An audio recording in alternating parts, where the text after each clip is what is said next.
All right, so it looks like we're live. How you doing, Nate? I'm good, Evan. How you doing, bud? Pretty good. Lots of stuff going on with WWDC. No lie. Holy crap. Been a crazy week, and it definitely exceeded my expectations in terms of where we were at this time last week and what I expected to come out of this week. And there was definitely a lot more than I expected. Yeah, there's definitely a whole lot of stuff we could talk about. That's for damn sure. So I guess we'll start with the elephant in the room and go with WWDC and just kick it off with the Yosemite, which is OSX 10.10, which I was informed that I was figuring it would be 11 or 9.1 or something, but news to me that software releases don't follow the decimal system. So who knew? Right. Yeah, that was. I don't think anybody really expected that one. So I mean, for me, the biggest thing was the continuity, and well, that's what Apple called it anyway. But basically, your phone, your iPad, and your Mac are all even more streamlined than Apple had them before. Because before Apple thought it was pretty streamlined, they liked to brag about it. But now it's to the point where you can start typing an email on your phone, walk over to your Mac, and finish it there, and it'll just be there waiting for you. And I find that crazy. Actually, I think that is. I'll be honest with you. That's something that the tech world has needed for a very long time. And I'll be honest with you. It's getting to the point now where we're living in the future of our grandfathers. You know what I mean? Uh huh. Like everything that they expected is finally going to happen. Finally. And I think that is fantastic. I love the fact that I can start an email on this thing. Well, maybe not on this because it's an Android device, but like start an email on my mobile device, take it to my computer, take it to my iPad, take it to whatever else. And I'm going to move my face up here because my lower third is covering it. That's never happened before, by the way. But like that, I really think is outstanding. I love that. I think it's a really huge thing, and it's one of those things to me. My lower third disappeared. It's one of those things to me that it's like you never. I mean, maybe some people might have thought of that, like to begin with, like this would be great if I had this feature. But to me, it's one of those things that you don't think of until it's someone makes it, like Apple, for example. Right. So I think it's something that a lot of people have taken for granted and still will.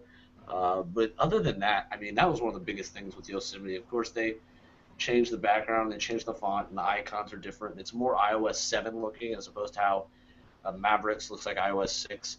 But other than that, I don't think it's too drastic of a redesign. Some of the icons are kind of weird looking, like Finder. The Finder icon's weird. But other than that, the continuity is what's really going to sell this to people. And one other thing that kind of goes with the continuity is the fact that you can now use the Messages app to send SMS from your Mac. Because Yeah, yeah, exactly, which is awesome because I love now that. that's so convenient because now not only can you message people from your phone from your Mac, but you can do that with text messages and you can also do it with calls as well. Yeah. Yeah, we've been able to do that for some time with like stuff like what is it, AirDroid? I think. I, Yeah, yeah. I use it myself, but I can't remember what it's called exactly. That's So, is it AirDroid? Sweet. yeah. Well, here's the thing. I mean, that is fantastic, and I love the fact that it's finally going to be native to a platform. The fact that I don't have to download another app. I just, like, this device is connected to this device, it's connected to this device. That's awesome. I don't have to pick up 5 different devices to send a text message. That's Yeah. awesome. And I really like that because right now I'm using a Mac temporarily, and it's nice because I have iMessage on my phone, and primarily the people that I text do have iMessage. So right now I can message most of the people I would from my Mac, and that's crazy increase in productivity because I don't have to stop what I'm doing on my Mac to pick up my phone and text, and it's Exactly. really it's a game changer. So Yeah, big time. That's pretty cool. I love it. The problem is I don't own a Mac device of any kind, so this benefits me in no way, but I think it's great. right, exactly. And that's what I'm hoping this fall will do is release either more Mac devices or cheaper ones. I've always been thinking about getting a Mac Mini. I Yeah, got that'd this be neat. 23-inch monitor, and it's running Windows 8, so it's kind of like, I don't know. I mean, not hating on Windows 8 or anything, but I just feel like it could be utilized better with OS 10. That's like that's like showing like a Polaroid picture when you could have an Ansel Adams photograph Yeah. in the I mean, background. don't get me wrong. It looks great. It's just Windows, and Windows is great for everything that it does. It just doesn't look pretty. No, It's it doesn't look pretty. It looks cool now, yeah. but it's not pretty. No, So Mac's pretty, and it's catching up in productivity. So it's getting to the point where Windows is going to have to work on some design a little bit, in my opinion. some big time. But And I'll give Microsoft this much: their design standards have come so far. It's yeah, not even I funny. mean, they've come really, really far. I just think they need to keep chugging. Oh yeah, for sure, for sure. So, in terms of WWDC, iOS 8 also came out, and the way they introduced stuff, of course they talked about Mac first, but they made it to where they weren't really talking about iOS and Mac separately. They were talking about just everything, because the whole point is everything's coming together, so they couldn't Hmm. really separate anything. I mean, they added some things that are like iCloud for your photos on your phone and stuff that don't really apply to Mac necessarily. But other than that, most of what they showed for iOS 8 was not necessarily any design improvements, but background things and some added features. And they, of course, just like every year, they add 200 features, but they count the smallest thing as a feature. Yeah, Yeah, everything so is a feature. everything's a feature. They can list it as a feature if they want, and I mean, no one's going to stop them. It's their product. But they added some things in Siri. One thing that I really like is Notification Center is going to have widgets now, so app developers can make widgets that you can interact with in Notification Center. So you can say, I don't know, pay a bill, buy an eBay item, bid on eBay, things like that from the Notification Center. And then you can also respond to a text message from the status bar, which, as I know you're probably itching to tell me, Android's done for 20 years. Actually, no, I hadn't thought of it. But well, like the Moto G I had didn't do that, but maybe I didn't have it for long enough, and maybe I didn't turn it on. But I never saw a feature for it. But I don't now think there is iOS one. has it. I read an article today. It's funny because up until WWDC this year, everybody was saying Apple has to fight to keep people from going to Android, and now Not iOS has really. added No, I've what? never noticed that. I've honestly never noticed anything or even close to Apple having to fight to keep people to Well, keep not people from going necessarily. to. They're always going to keep people like the average 16-year-old girl who just wants a pretty phone. Like, oh my God! Right. But Yeah. but in terms of like the people who actually care about features, they're actually have Apple had to eventually, and they didn't realize this. They realized that they had to start paying attention to what they're putting out there because people were paying attention. That weren't just gonna, not everyone was just gonna buy the phone right off. Right. Yeah. The standard Johnny Ive designs were not just going to keep people around anymore. Exactly, it wasn't cutting it, and so they added these things like custom notification widgets, actable notifications, and they also, I forgot to mention, they added customizable keyboards. So I hopefully with did see that, and that's cool. that is really cool because I've always wanted to have swipe on my iPhone, and now I think I'm going to get it. So that's Yeah, there you exciting. And go. so I think Apple finally realized that they had to let things go and let developers out of their sandbox because Yep. that's what's making Android so cool. People realize that Android can do cool stuff and then they leave. Yeah, big time. It's one of those things where Apple's control over the stuff that's on the App Store. That's cool. I mean, they can keep a very, what's the word I'm looking for? They can keep a very Strong very strong hand.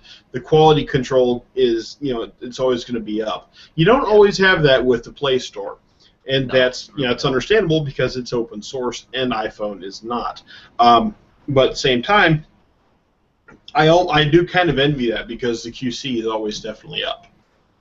Yeah, and then that's one thing I've noticed with my Nexus 7 is like Yeah, there's more powerful apps because the developers can do more. But like you said, they don't check into things as much. Google's gotten a little bit better about kicking stuff out and not letting stuff into the store if it's ridiculous. But other than that, it's Apple, like you said, definitely has a stronger hold. I think they're loosening that grip because they realized that as they were showing at WWDC, they were talking to their developers like they were their children. And Yeah, I mean, which seriously, they kind of are. yeah, I mean they were like praising these guys, and there were 6,000 of them in the room, and they were finally. I guess they finally realized that if they want to keep destroying other companies in market share, they gotta let developers do their thing and make cool things that people want to buy a phone to get. Right. Like, hell, was it like a couple of conference seasons ago? They had that one developer on stage. It was like they called it Anki Drive or whatever. It had Yeah, the three little cars, and that they had on stage. They were all being controlled by the iPhone. Um, I thought that was really, really cool. And the fact that it all operated on Bluetooth technology, yeah. and then with the phone being the brains of the operation.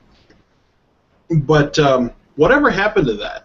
You know, I mean, you never saw anything about that again. It did kind of die, and I don't. It's almost like one of those things where, like, say Apple's the mafia, and Apple took them out back and took care of them because on stage. Did you see that keynote when that happened? Yes, I did, because that one car just stopped, The like the the whole car, thing. one of the cars was completely messing up, not working at all, and so Right. the poor guy was just left standing there like, okay, I didn't design this. Come on, don't kill me here. Right. This is not fair. This is bullshit. Why is this happening? Exactly. And I think I can see some follow-ups about that, and it was really cool because it's artificial intelligence. The cars could sense where each other were, but Right. I think they stepped onto the stage at Moscone Center a little too early. Yeah, I think you're probably right. It was a bit under. It was a bit half baked. Yeah, It's cool, but half baked. yeah, definitely. So I guess the last thing at WWDC that I wanted to talk about. This is you may not find this exciting, but I find this super exciting. The stuff that Apple's doing for developers. They're like I said, they're realizing that developers are more and more important as more and more people have smartphones, and so they've they're trying at least to make it easier for people to develop apps. Hmm. And obviously, the syntax is not for everyone. Not everyone can code. Not everyone wants to learn to code. But right now, well, I should say pre this year at WWDC, apps for at least iOS and I'm pretty sure Mac were all coded in Objective C, Yeah. and that's basically that was already kind of Apple's version of C. And so the regular developer community uses C++, and C Sharp and things like that, and then Java for Android. Java is what I know, so Java is near and dear to me. But what they did was they made a language called Swift, and Yeah. it's basically Apple's child language of Objective C, and it completely strips away all the unnecessary syntax of coding. And I find that crazy because now developers can make their apps quicker, and it might even encourage more people to get into the market. Of course, it costs money to be in the development market, but Right.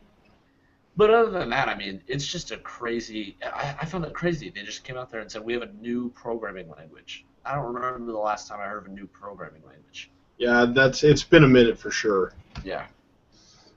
So I guess that wraps it up for WWDC. But that WWDC was really, This year was big. yeah, it definitely exceeded my expectations, especially just because I was expecting to be completely underwhelmed, Yeah. as I have for the last 5 years. Poor And I, Evan. and I like Apple, but then they just walk out there and say, here's a new iOS. It looks cooler. There's Right. more to it, but the continuity Well, thing's definitely gonna be a game changer. oh, for sure. I think that's cool, and I really want to see that. I'd love to see something like that, big time, come native to Android. So Yeah, that would be without maybe having to go to Chromium or a Chromebook, because yeah, no. I got to be able to keep Windows. I have to. yeah, I have to be able to keep Windows. So hopefully, I/O at the end of this month. I think it's the 23rd to the 26th. Absolutely don't quote me on that. But I think it's that those couple days is when Google I/O is happening this year. So hopefully we'll see something big like that from Google because I think they have some shoes to fill. Yeah, for sure. They're on the wrong foot now. Yeah, definitely. They're definitely on the defense. So the next thing I brought up, definitely way smaller news than WWDC. I'm going to try and pull up a picture of it. But Intel is developing new chips, as they always are. Along with wearable shirts. Yeah, it is wearable shirts. They're developing new chips for their wearable shirts. They are brand new. Let me see here. Let me try and screen share this. Basically, they're trying to go with even their 2-in-1 PCs. So the tablet world mixing with the just the general PC world. Something I don't agree with. But the point being that what did I do this to? Okay, yeah. The point being for me that computers are so small now. It's insane. Yeah, it is. Obviously, you can fit one in your pocket, but these Broadwell processors that they're making for these convertible PCs don't need fans at all. So the Surface had to have the I guess exhaust grill all the way around, just because it's got the components of a real PC inside. It's got a motherboard, it's got a CPU, GPU, everything like that. It's a full-on PC. It's just with no keyboard. It's just crammed down in such a small space. Right. And so it still had to have a fan because I don't know what processors those have. Those are either Ivy Bridge or Haswell, probably Haswell. Yeah, that's what I'm thinking. So when they come out with these Broadwell ones, these aren't going to need fans, and that's just mind-boggling to me. That a lot of times a fan dictates the thickness of a PC. If Apple didn't have to put a fan in that MacBook Air, I think they'd probably do away with the USB port and make it even thinner. They'd put ports on the back.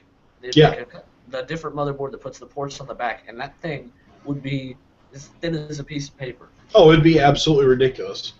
Like, this bag of sunflower seeds here would be a semi-truck compared to a MacBook Air. Exactly. And so that's what I guess that's what they're thinking, that if this comes to fruition, people like Apple who make ultrabooks like the MacBook Air are going to try and utilize this technology to make even smaller products. And my laptop's pretty bulky, but I don't know. I've got a ThinkPad T60. I understand. Yeah, you've got the worst of anyone. ThinkPad, huge.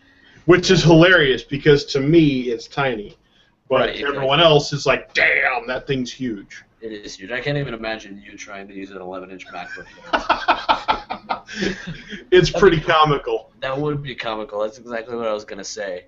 So I guess with this, the PC fan is no more. Yeah, it's going very quickly. Very quickly. Like the cool. days of the electric fan, like I've got one over here and I've got one in my car, and that's where they belong. They don't belong in computers anymore. No, I don't think so. They don't. My computer is still Ivy Bridge, but it's fast as heck. But I don't know. It gets hot. It's hot right now. Oh, yeah. Apparently this hangout's too much for the GPU, but I don't know. It's going to be cool, and I can't wait to see what these companies do with these Broadwell processors, especially if they don't need to put off heat that needs to be removed by a fan. That's probably telling me that they're using a lot less energy. Oh, yeah. That sure as heck beats the 3-hour battery life on this Ivy Bridge i7 laptop. Right. So, like right now I'm good for maybe 2 hours at the lowest power settings possible with the screen all the way dim. There's nothing wrong with this battery. It's a 6-cell battery. It's just right. Intel i7, HD screen. The keys don't line up or anything, but that's going to do it. That's going to kill the battery. Oh yeah, quite quickly. Like this goofy thing is still running a friggin' Centrino Duo. So wow, it's old. But hey, I paid $160 for it. I can't complain. Right. No, you can't beat that at all. No, refurbished PCs rock. They really do, because they work. I guess the next thing I wanted to toss out there was Amazon's new phone, and I can't even remember. I don't even think I could drive yet when I first started hearing about Amazon coming out with a phone. It I came out. can't. They had the Amazon Fire, the Kindle Fire. They had all this. Now they had the Fire TV, and they were still talking about Amazon coming out with With a a phone. phone. And I think when they announced the Fire TV, they didn't really say what the presser was going to be about. So Right. everybody was like, "Oh my God, it's the phone!" It No. wasn't. It was a opportunity for Gary Busey to get another commercial. Which, by the way, I thought that commercial was hilarious. It is really, really funny. Hello, Pants. pants. I love lamp. Or some shit like that. It's like, what the hell? Just side tangent for a minute. Gary Busey is one of those guys where he knows he's completely batshit insane, but he accepts that. He accepts it, and he rolls with it, and he Yes. makes tons of money off of it. Good for him. Like appearing on The Apprentice. So whatever it takes, I guess. Good for him. Good for him. This right here, if I can get there. This is so far what we know, which, if you think like I do, is absolutely nothing. Yeah, that's pretty much nothing. I see this might be rubberized material here. It might not be plastic. It's definitely not metal. But other than that, it has Amazon plaster on the back, and for all we know, it could be a 23-inch tablet. And they took a picture of the corner. Right. It's a 23-inch tablet with a Bluetooth piece. There you go. And that's literally all we know. But what we do know is they are announcing it on June 18th. That's when it's all going down. So let's hope it's not a set-top TV box this time. Yeah. I'll be honest with you, though. The idea of an online retailer making a phone, don't get me wrong, I think Amazon's devices, they're very strong, they're robust, they work very well. Yeah. But at heart, Amazon is still an online retailer. Them making a phone or a device just seems kind of almost like 1984 to me. It seems like that, and You know? I don't know if you're... Yeah.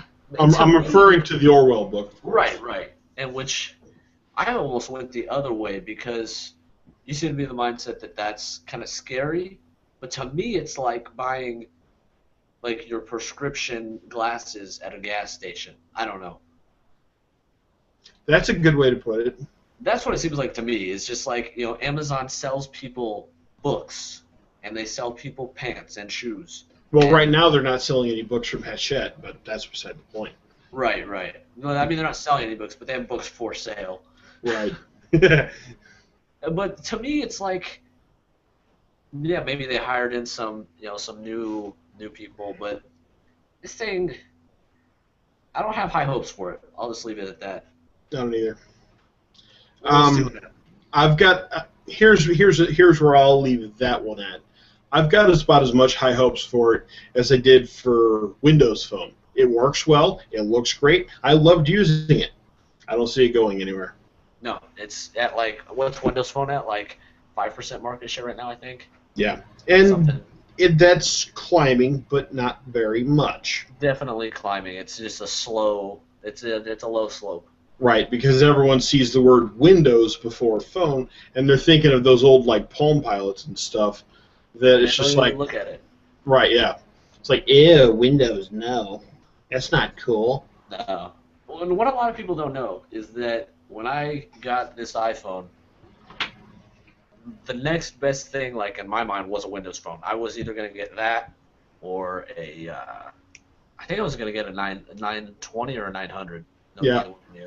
But The 920 was, whoa, that thing was cool. It was a brick, and you could kill somebody with it, but it was a great phone. It was huge. I think it might have been long enough ago that it was the 900 still, but I was leaning towards Windows Phone so much just because of I use SkyDrive a lot, and so that was a big thing for me. But SkyDrive rules. It is awesome. I guess OneDrive now. I don't Yeah, want to use OneDrive. Microsoft, but to me, And it's Microsoft, bring it on. Seriously, SkyDrive. Sounds cooler than OneDrive. Get lost. Yeah, I don't know why. No, I do know why. I think they got sued over Is it SkyDrive. really? Some other, it was basically a patent troll type thing. Oh yeah. Somebody else already, proprietized the name SkyDrive and threatened to sue Microsoft for $1 bajillion, but I don't think that went anywhere because Microsoft just has a million lawyers. So It's kind of like when Ford came out with the GT and they wanted to call it the GT40, but they couldn't because they sold the name to another company, and the other company's just like, hell no, you can't use that name anymore. yeah, There you go.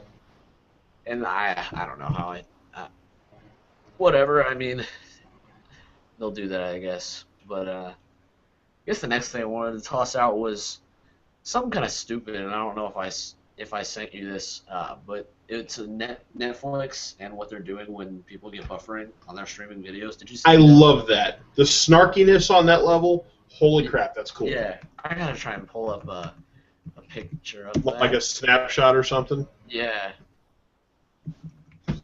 But basically what Evan's talking about, for those of you viewing, um, is that whenever there's like network problems and you try to log on to Netflix, it'll say Verizon is having data connection issues, or Time Warner is having data connection issues, or Cox, or Charter, or whoever your carrier might be. But they're like, hey, this is what's going on, and my phone is talking to me. Hang on a second. June 19th. Okay, I'll get back to that in a minute. My phone's running, I think it's called, it's a Dragon by Nuance Communications. Okay, yeah. Like Series Twin, but for Android. It's pretty damn cool. I love it. But, yeah, there you go. I think that is so cool, and that's basically calling the carriers on their crap. It basically just says the Verizon network is crowded right now, adjusting video for smoother playback, and like he said, it's calling them out. And Verizon actually today sent Netflix a cease and desist letter, basically saying that that's slander. No, that's not slander. That's truth. Yeah, it's truth. I'm not sure. And the thing is, they're arguing over something that's been set in stone for years. They're arguing about who manages the theoretical last mile of the internet. And so Verizon and wherever Verizon gets its uplinks to is responsible for talking to Netflix and bringing it back to themselves so that they can send it out to you, the consumer. Right. The last mile is from whatever Verizon distribution center, Verizon, Time Warner Cable, whatever, to your house. So whether it's from Verizon to a distribution center in your town and then out, they're having issues on who has to pay for that. And it's funny to me because Netflix only gets money from people that pay for its service explicitly. Yeah. And somehow Verizon is trying to say that Netflix is responsible for broadening its bandwidth and optimizing things that Verizon's responsible for. Right, and they're just not. They're just not. I mean, Yeah. Ultimately, it's the carrier's problem. They have to deal with it. I'm sorry, Verizon, but I'm totally ruling on Netflix's side on this one because it's not their problem that your data connection sucks. Exactly. If the fiber from Verizon to Dallas, Texas is not, it doesn't have enough structural integrity to handle, however many thousand people streaming Netflix in that city, then that is not Netflix's problem. Right.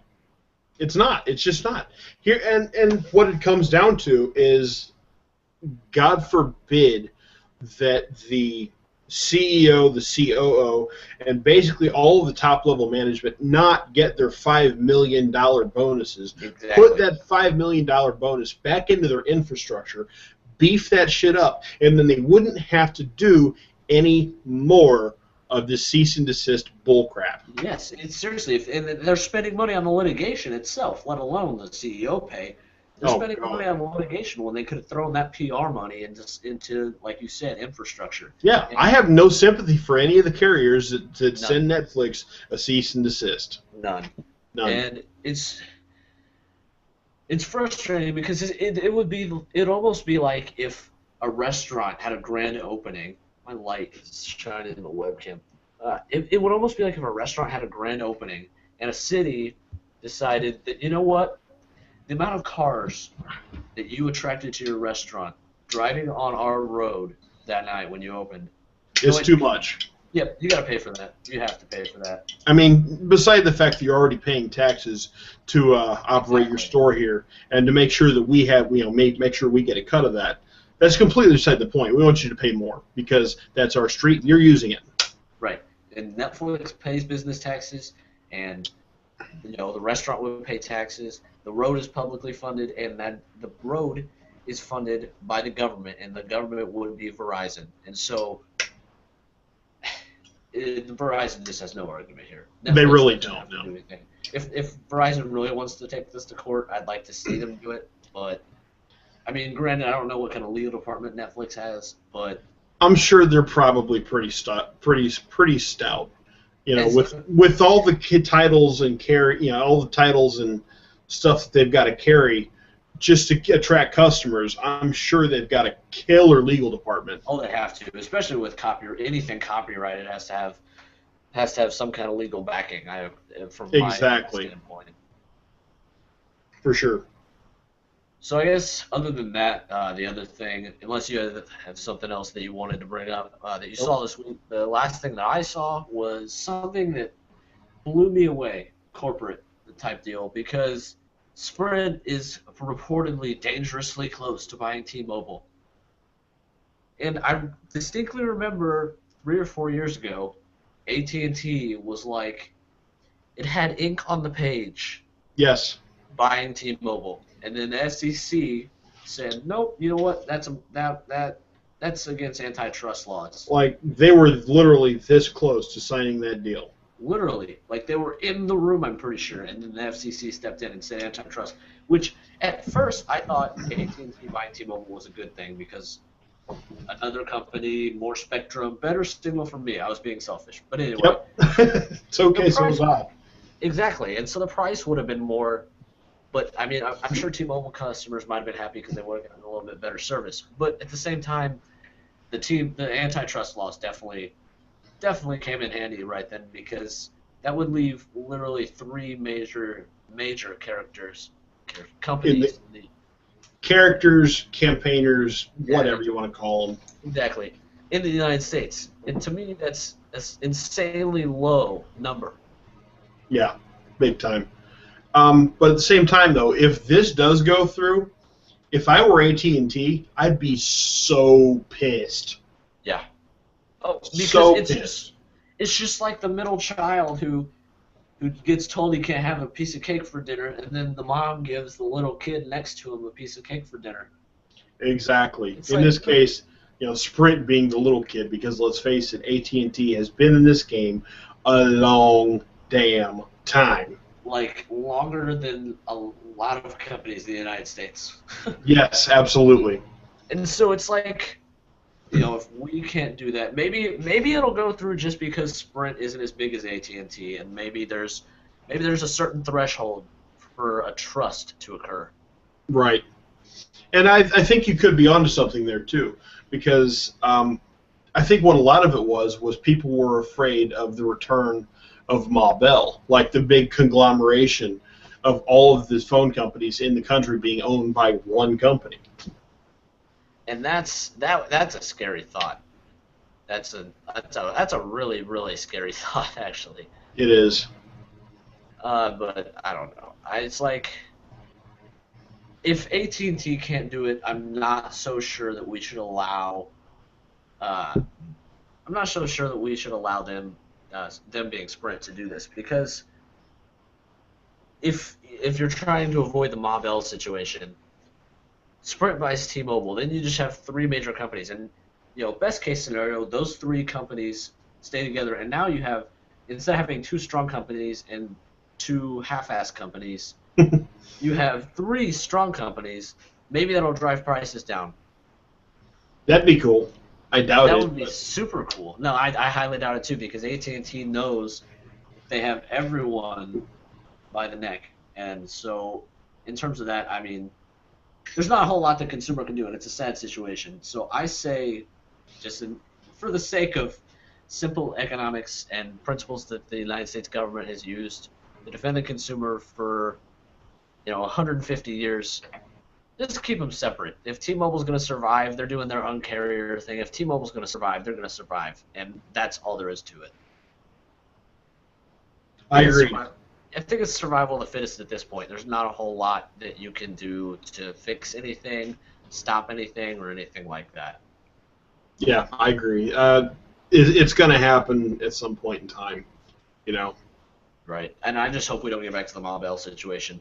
I really hope that never happens, because then, as I learned in my summer economics class this week, monopolies are price makers, and so AT&T. Yeah, they can set their own prices at that point. Literally, we're at the point where it's not a luxury anymore to have a cell phone, and right. It sounds futuristic, but it's true. If you don't have a cell phone, you're kind of like in danger if you drive a car or you travel or anything. Oh yeah, I mean the craziest part is that I still keep this thing on me in case this thing breaks. So. The SIM card actually works between those, or you have a converter? Oh, absolutely not. This is a completely different number. Oh, okay. Okay, it's separate. Okay, this is a T-Mobile prepaid. Okay. So, but that said, it's also about 6 years old, and it's fantastic, and I love it. If it gets the job done, it gets the job done. Oh yeah, it's a hammer, just like the 3308. So I mean, I've thrown that damn thing at walls. So I'm like, right? Yes, sir. Yeah, so I mean, you can't break that if you try. No. I mean, you could shoot it and it'd probably still work. It would definitely work. Just piece it back together. I mean. Exactly. I mean, just super glue here and you're good. Yeah. Well, I wasn't expecting the topics to run out that fast, but looks like I wasn't either. I'm gonna try and make a longer list for next week. Make this maybe go a full hour, hopefully. Just so. Yeah, I will contribute a bit myself next week. Yeah, I've got a few things, and if you don't mind, I would like to bring some of the automotive sector into it as well, because there's quite a bit going on in there. I think that the consumer technology sector could definitely benefit from. Yeah, definitely. Speaking of which, like CarPlay, I think, are you talking about that? Yes. Apple's CarPlay, and I haven't seen a whole lot done with that, but it's not going to be soon. Before long, I have a car with CarPlay in it, and exactly. That's kind of cool. Like it's like my new car that I just got that I told you about earlier. Right. It's running everything from 1990, so it's back. Oh yeah. Way back in technology. That said, the head unit that I'm going to be putting in it will have, it's going to have Stitcher capability, Pandora capability, wow. And everything is going to be integrated, and because it's almost impossible anymore. Because here in the state of Illinois, as you well know, if you get caught talking on the cell phone while you're driving down the, looking all fly and stuff, they're gonna pull you over, and they're gonna give you a $300 ticket. Yep. And just for talking on it, and I found that I'm really against distracted driving, but there's some times when I have to talk to someone, and I don't have a Bluetooth headset. So I mean, I just have to ignore people because I can't. I have a Bluetooth headset, but I'll be honest with you, the damn thing drives me nuts. I can't even imagine that being comfortable at all. It's not bad. It's just it drives me nuts, and it doesn't work like it's supposed to. It's a Plantronics, and you would think that a brand with that kind of pedigree. I mean, we're talking about the same company that made like communications devices to send into space and for the Apollo missions. Other than them and David Brown, there were no other companies that did that. It was David Clark. There we go. So you would think it would work, but the closer we get to complete integration, where we don't have to wear a stupid earpiece, the sooner the better. And I mean, the middle ground between there. Maybe we can save this discussion for next week if we want. But okay. The middle ground's not bad. Like Ford Sync is a complete integration, but it definitely is more than enough to hit a button and say call so and so. The Bluetooth gets through your phone, and I mean, for my purposes, that's more than enough. Oh yeah, that's all I ask too. Right, and I mean, if you want to have the screen with Pandora and whatever, that's fine. But I mean, in terms of what you need, especially in a state that outlaws holding or touching your phone while you're driving, Yep. I mean, there's solutions available, so I'm glad that companies are stepping up to take that up. Oh yeah, big time. Yeah. It's definitely a good thing because that law is starting to pass in more and more states, and it's going to be one of those things where if you get caught talking on a cell phone, I'm not going to say you're going to lose your license, but the penalty is going to be retarded. And it's I gonna did get not worse. just say that. I did not just say that. Did I say that? Yes, I did. I'm sorry, and I didn't mean to offend anybody. If I did, I apologize profusely. It slips. It slips. It happens. Yes, it does. But I think you're right. The penalty is going to get worse. The penalty we have here is probably child's play compared to what we're going to see. I feel like Illinois is not exactly. Illinois is the pioneer, and the pioneer in any situation is never the stopping point. Exactly. Once that barrier has been broken, the line's been crossed, and they're just going to keep going with it. Yeah, and I think it's fine. I mean, safety is safety, and granted, I do wish I could talk for work on the phone while I'm driving. I'm perfectly capable of driving with one hand. I mean, even if I'm not on my phone, I'm going to drive with one hand most of the time anyway. Oh yeah. But at the same time, there is a level of distraction that it does put on you when you're driving. If you're touching your phone at all, it is a little bit distracting. So Yeah. I can see why they did it, and I think, like you said, states are going to implement it, and companies are just going to have to adapt. And I think the more states that implement it, the crazier features we're going to get. So Yep. I look forward to it. When I worked for, just before we wrap this discussion up and see you guys next week, when I worked for Fiat, because it was a couple summers ago, I worked for a local dealership right when they just came out with the new Fiat 500. I mean, can you imagine my giant ass in that little bitty car? They had every 500 comes standard with this Bluetooth connectivity. It's called Blue and Me, and it's absolutely the most fantastic thing I've ever used in a car. I mean, other than a 5-speed manual transmission and a clutch, it's amazing because you've got two buttons for it, one on, one off, and contacts. And it scrolls through your contacts on your phone. You don't have to look off the road. And it's the greatest thing in the world. Why can't we have... I love it. I really do. The calls are crystal clear. It's extremely intuitive. I like much more so than Ford Sync. I hate Ford Sync so much. Ford Sync is definitely, and especially in the 2012 model of cars, it's definitely 2000s level technology. Oh, for sure. I mean, you can definitely tell that Ford Sync is running on Windows CE. Yeah. Definitely. But Blue and Me, stuff. Like if Fiat were to license Blue and Me technology to other automakers other than Chrysler, now that they own them, I guarantee you nobody would complain about Bluetooth laws in the state of Illinois or any other state in this country ever again. Right. Exactly. I cannot praise that product enough. No, it sounds pretty awesome. I haven't seen it, but I'm going to have to look it up. When I was using it, I had a BlackBerry Curve 8520, I think. And it worked perfectly, like with any phone that we connected to it. And this was in 2012, dude.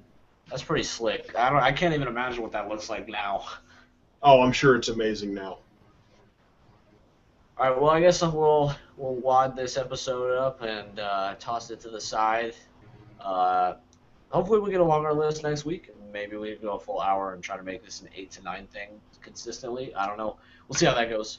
That sounds like a fun plan to me. Yeah, I'll dig up a whole lot of automotive stuff we can talk about. Good deal. So for now, I guess we'll head out of here, and we'll see you guys next week, Thursday at 8, same place. And same time, same bad channel. And I'll be sure to post the links so that you guys can get to the watch page. I think that works a lot better than trying to send out a link to a Google Plus event. So I'll be sure to post the links to this page so you guys can find it easier. So for now, see you next week. Later, folks. Have a great night.